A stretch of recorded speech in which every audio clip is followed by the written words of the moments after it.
Hello everybody, welcome to week 3 on diversity, bias, and inclusion. Never one to let things rest. I had I would say perfectly good version of this lecture from the fall semester, and I've changed it up a bit because I think that it's something that's always evolving, and my personal understanding of it, as well as my understanding of it in terms of teaching, is always evolving. I think that it's worth updating, especially given some of the things that are going on right now and some of the current examples we can use to discuss in this particular topic. So let's jump in. The first kind of set of questions I want to address involve why we're even talking about this topic. And I think that there are a couple of answers to that. My gut reaction when someone asks, well, why does this matter? And we're talking about race, we're talking about gender, we're talking about sexual orientation, we're talking about identity, right? My general response is, it always has mattered. You just haven't noticed. And that is often true because the people who are asking the question haven't noticed, they haven't had their identities challenged in a way that leads them to have to do this kind of work or think of these kinds of things on an ongoing day-to-day basis. Now, that isn't to say that people who are privileged are kind of let off the hook. Instead, it's to say that it's actually time to include them and really think about the ways in which we are talking about diversity and inclusion and bias in public service from a perspective of becoming anti-racist, anti-sexist, anti-homophobic, etc.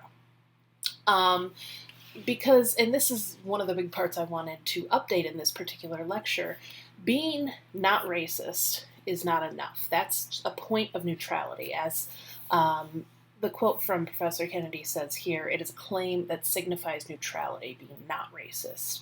Instead, being anti-racist is something that signals that you are ready to do the work that counteracts racism. And we know that racism, we know that sexism, we know that heteronormativity, we know all of these biases exist in our day-to-day lives and certainly in the work that we do. So it's important to study in a public management class because the role of cultural competency and inclusion is extremely important in public service. And so we need public service professionals who understand their biases in a real and deep and meaningful way. So what we can do include the following things. One, we can examine and understand systemic oppressions and systemic ways in which people have been excluded from public life, and our role in them, both personally, either as beneficiaries or as people who have kind of perpetrated a system, and professionally, right? What is people in our roles as professionals done in the past? And what have we done that have kind of perpetuated a system of privilege and exclusion? And then I think just as importantly as we're doing that work, we need to examine that from a personal level as well. And, you know, this isn't kind of a self-development class in so many words, but I think it's important to do this work regardless as a public service professional because your public service is only as good as your investment in yourself and in your investment in who you are as a public service professional. That said, there are things we cannot do. I cannot do them in this lecture. I cannot do them in this class. You're never going to be able to do them in an MPA program, and it's kind of the lifelong work of what we're doing here. One is we cannot single-handedly undo systemic racism, misogyny, heteronormativity, cisgender privilege, etc. We cannot do that alone, right? We cannot sit down as a class and figure it out. It's not like even if we sat there for, days on end, we had food shipped in, we kind of quarantined ourselves off, all of a sudden we're going to emerge and have we figured it out, right? It's not going to happen. And in part, it isn't just because we're not smart people or we don't have the resources or anything like that, although we can debate all of those things as well. But it's because the problem, the situation is constantly evolving, right? So that's what we can't do in this context. The other thing that I really want to push people towards is it's not enough to just understand your privilege and then say, okay, I understand it, walking away now, right? And I'm going to put up a couple of videos to this effect that I think do a better job of explaining this than what I'm doing now. So what I'm providing you in this lecture is kind of an overview, and then there are some videos I'm going to be providing alongside of this that I think really, deep dive into some kind of territory I think it's important to dive into.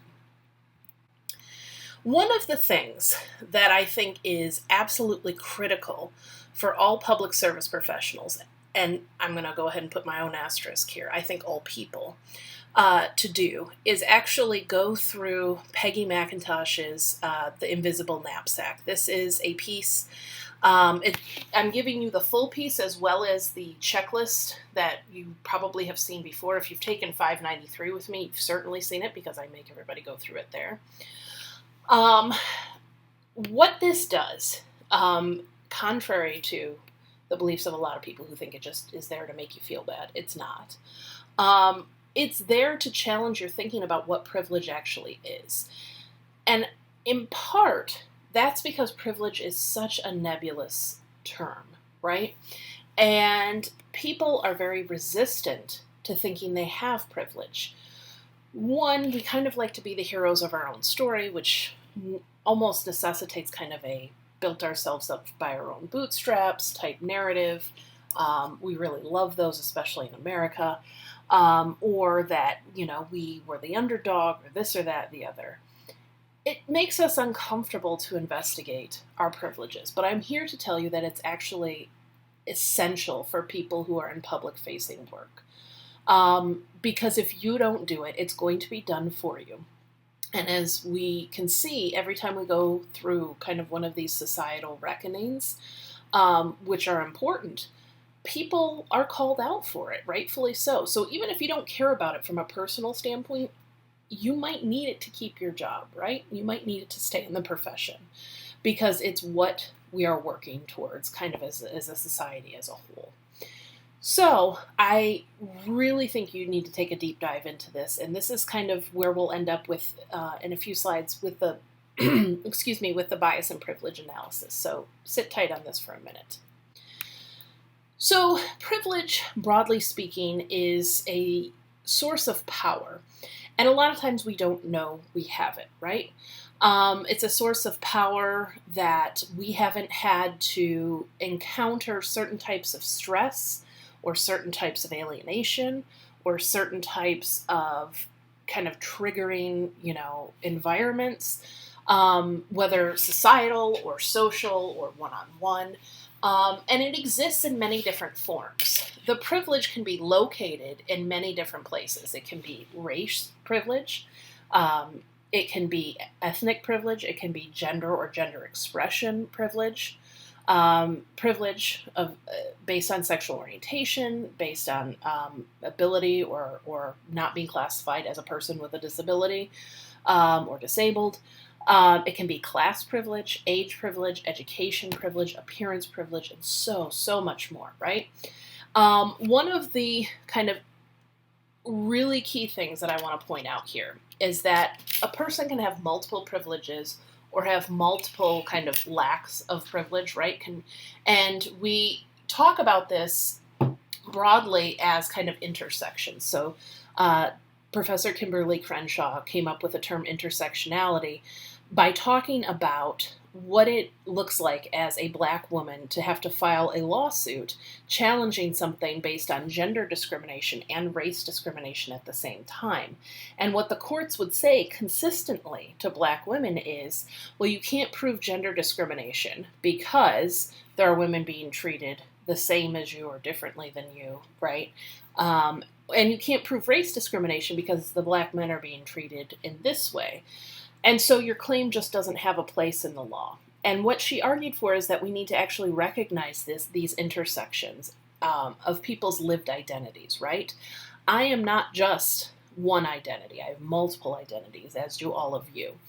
And that in this system, power can build over certain types of identities, and it can be cumulative in nature as well.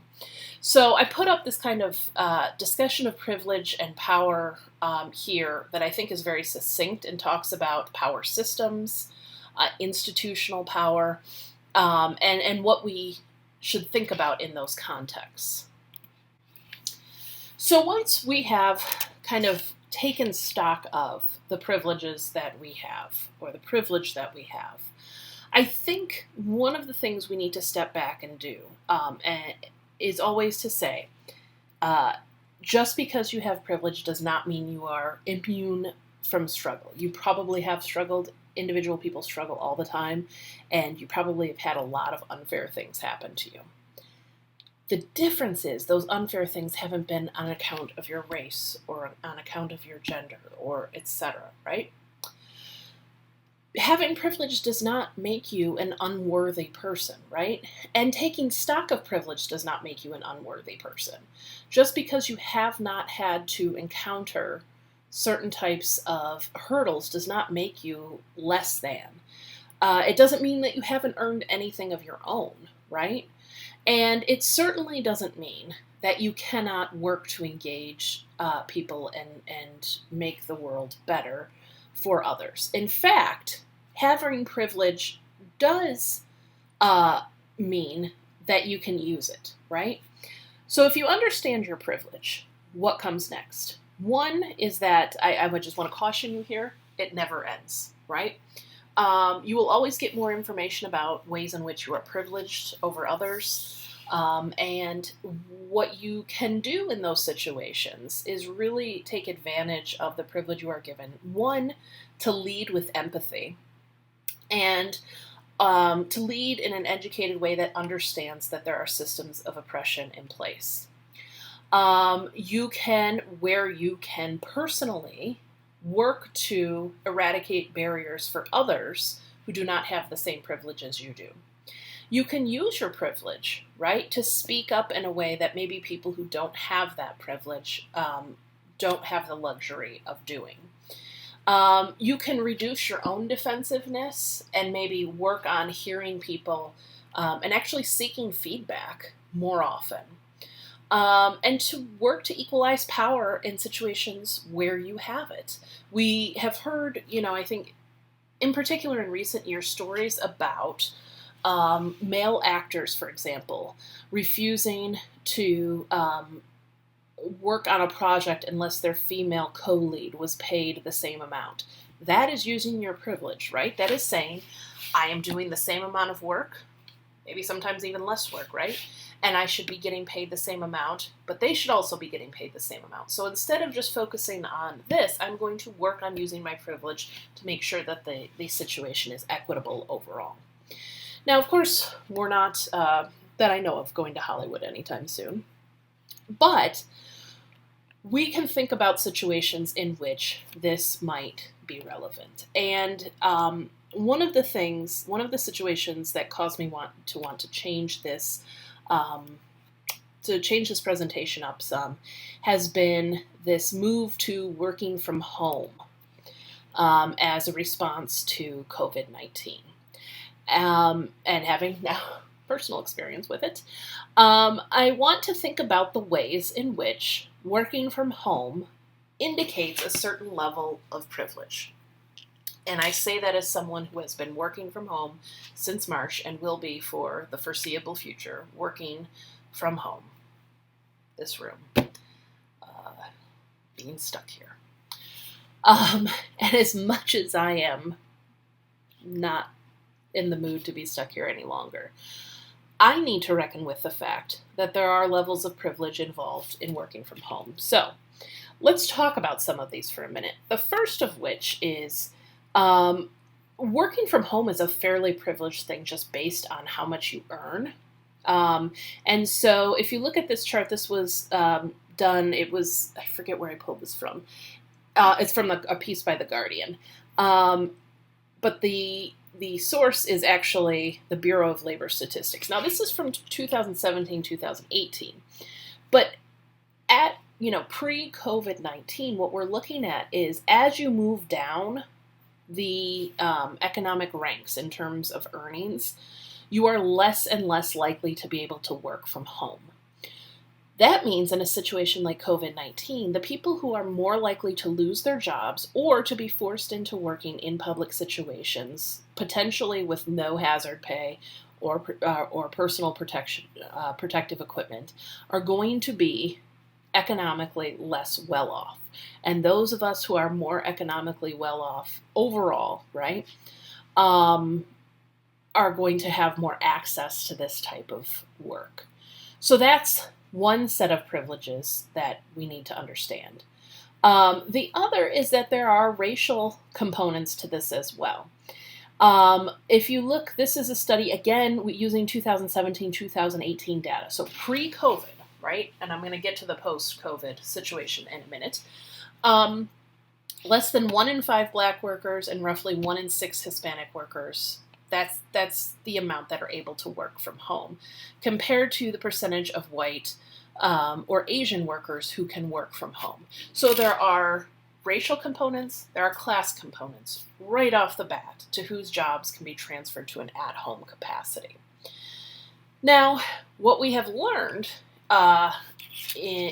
after COVID hit is that maybe more jobs can be done from home than we previously thought, right?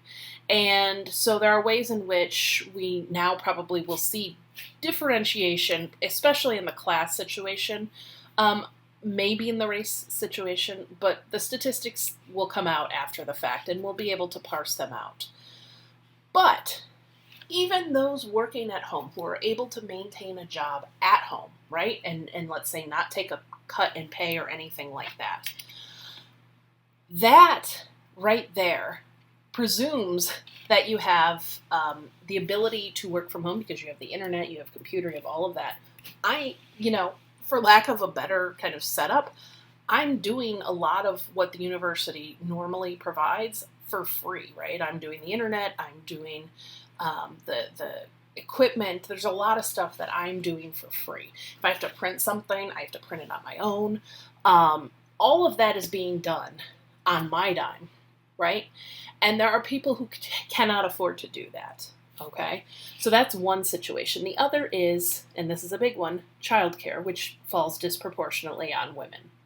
When you have to take care of children, because schools are closed, daycares are closed, etc., and you still have kind of the normal day-to-day stuff you have to do at home, plus your work stuff, plus this.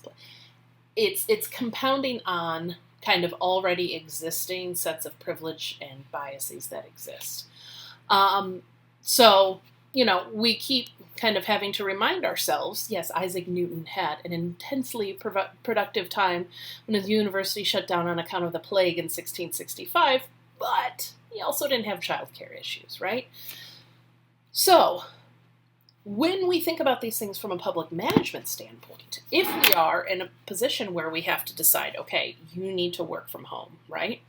Or who gets to work from home, what jobs can be done from home. This is a situation in which we can think about all of these intersections of privilege and lack thereof.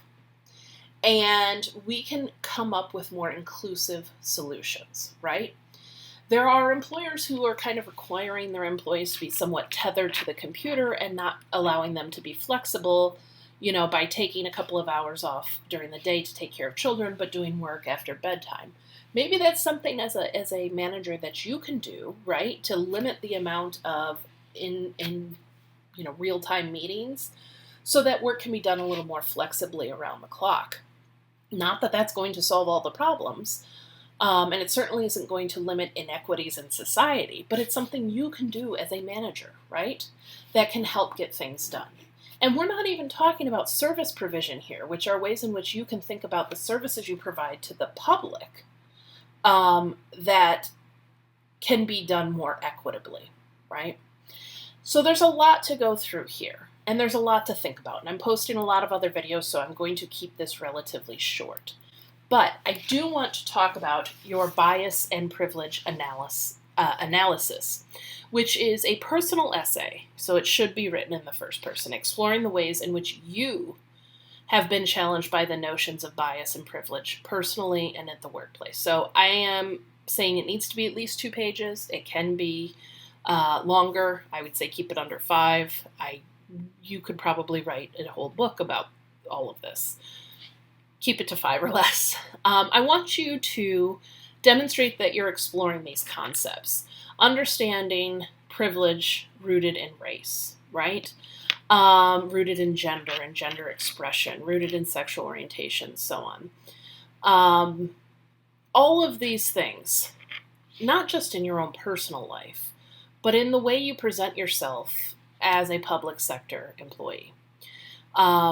For example, I work at a fairly liberal workplace, but it is also quite easy for me to say I have a husband, right? I don't have to kind of encounter biases that might exist on behalf of my coworkers or students or staff or anything else, other colleagues, because of my sexual orientation and my family status, right? So that is a privilege that I have, that I need to interrogate, because I need to be aware that other people might not share that same privilege. And so where I have privilege, or where I need to understand my own privilege better, I need to work on it, right? And this, I will say, for a lot of people, myself included, can be very hard. Especially if you've grown up poor or working class, it can seem like the concept of having privilege is, at first glance, bullshit. Because you're like, wait a minute, I am in debt up to my teeth because I wanted to go to college, try and make a better life for myself, but my parents couldn't help, and there were times when, we didn't have X, Y, and Z as a kid, and I did all of this on my own. That can be all true, and you can still have a great deal of privilege. So I want to see you exploring those concepts and really thinking about how that works in your public sector experience. What are the types of things that you need to do to have the kinds of jobs and experiences that you want to have professionally, but to have them meaningfully and have them be inclusive. Because remember, at the end of the day, public service needs to be about fulfilling that democratic ideal of service delivered by, whether it's government entities, nonprofits, healthcare systems, etc. That kind of service that does not discriminate, or should not discriminate on these bases. Normal essay rules apply, so double-spaced, 1-inch margins, page numbers, appropriate grammar and spelling, turn in via Blackboard. I will open up a link for it. But I'm not going to put up a separate explainer for it, like a page. This is all self-explanatory, I think. I would say use the Peggy McIntosh Invisible Knapsack, use the videos that I'm putting up, and use the readings to really kind of interrogate and say, here's where I started on this. I had heard this term before, here's what I've done before, here's what I'm doing now. You can talk about what's happening with the Black Lives Matter movement and how, maybe it has made you uncomfortable and you've had to rethink some things. Or maybe those are the types of things you're reading or watching now. I know in particular that what has challenged me recently is ensuring that my kids are seeing and reading things that are kind of challenging already for them. So, what are you doing and why is it important, right? So the due date for that is on the syllabus, and that is it for this week. I will leave you to the rest that I have put up for you, and I will talk to you later. Bye.